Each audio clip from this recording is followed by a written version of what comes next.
Day 7th journey Vijay Vilas palace ಅನ್ನೋದು ತುಂಬ old vintage house ಅಂತೆ. ಸೊ ನಮ್ಮಲ್ಲಿ ಪ್ಯಾಲೇಸ್ ಹೇಗೋ ಅದು ಕೂಡ ಅಲ್ಲಿ ಹಾಗೆ ಗುಜರಾತ್ನಲ್ಲಿ.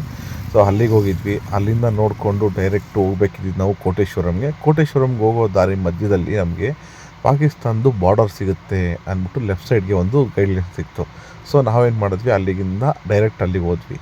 ಆ ಲೊಕೇಶನ್ಗೆ ಹೋದ್ಮೇಲೆ ಗೊತ್ತಾಯಿತು ಅದು ನಾವು ರಿಸ್ಟ್ರಿಕ್ಷನ್ ಏರಿಯಾ, ಅಲ್ಲಿಗೆ ಯಾರೂ ಪಬ್ಲಿಕ್ ಬರೋಂಗಿಲ್ಲ ಅಂತ. ಆರ್ಮಿಯವರು ಗೈಡ್ಲೈನ್ಸ್ ತೊಗೊಂಡು ಮತ್ತು ಪಾಸ್ ತೊಗೊಂಡು ಮಾತ್ರ ಬರೋಕ್ಕಿಲ್ಲ ಅಂದರೆ ಬರಲಿಕ್ಕೆ ಆಗೋದೇ ಇಲ್ಲ. ನಾವು ಅಲ್ಲಿಂದ ಹೊರಟಿದ್ದು ಡೈರೆಕ್ಟು ಕೋಟೇಶ್ವರಂ ರೀಚ್ ಆದ್ವಿ. ಕೋಟೇಶ್ವರಂ ರೀಚ್ ಆಗ್ತಿದ್ದಂಗೆ ಭಗವಂತನ ದರ್ಶನ ಮಾಡಿದ್ವಿ. ಕಣ್ಣು ತುಂಬ ದರ್ಶನ ಆಯಿತು. ತುಂಬಾ ಅಲ್ಟಿಮೇಟ್ ಆಗಿತ್ತು ಮಾತ್ರ. ಒಳ್ಳೆ ಪಾಸಿಟಿವ್ ವೈಬ್ಸು ಅಲ್ಲಂತೂ ಇದೆ. ಯಾಕೆಂದರೆ ಹೋಗ್ತಿದ್ದಂಗೆ ಗೊತ್ತಾಗುತ್ತೆ ಕೆಲವೊಬ್ಬರಿಗೆ. ದೇವಿ ದರ್ಶನ ಆಯಿತು. ಕೃಷ್ಣ ಪರಮಾತ್ಮನ ಸನ್ನಿಧಿಲಿ ನಮಗಂತೂ ಒಳ್ಳೆ ಪ್ರಸಾದ ಸಿಕ್ತು. ಊಟ ಮಾತ್ರ ಕೈ ಎತ್ತಿ ಮುಗಿಬೇಕು. ನಮ್ಮ ಧರ್ಮಸ್ಥಳ ಮಂಜುನಾಥೇಶ್ವರನಲ್ಲಿ ಇಲ್ಲ ಆ ಕಡೆ ತಿಂತಲ್ಲ, ಅದಕ್ಕಿಂತ ತುಂಬ ಚೆನ್ನಾಗಿತ್ತು.